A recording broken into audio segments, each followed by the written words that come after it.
কি ফিলিস্তিন নামটা শুনে এড়িয়ে যাচ্ছেন? যান, এড়িয়ে যান। কেননা ফিলিস্তিন তো আর আমাদের বাংলাদেশ না।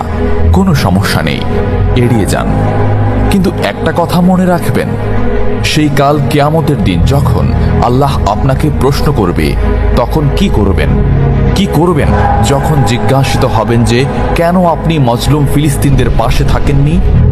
জানি উত্তর দিতে পারবেন না, কারণ আপনার নিজেরই জানা নেই এর উত্তর কি হবে। এখন হয়তো বলতে পারেন যে আমি কি করে ফিলিস্তিনে গিয়ে মজলুমদের পাশে থাকব, কি করে এত দূর গিয়ে সাহায্য করব? হ্যাঁ, এইরকম প্রশ্ন যদি আপনার মনে উদয় হয়ে থাকে, তাহলে অবশ্যই আপনার মনে অলসতা আর বজ্রে ভরা।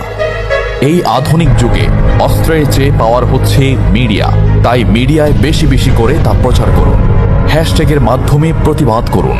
এই ক্ষুদ্র প্রতিবাদ একদিন অনেক বড় প্রতিবাদ হয়ে দাঁড়াবে। বিজয় একদিন ইসলামেরই হবে ইনশাআল্লাহ।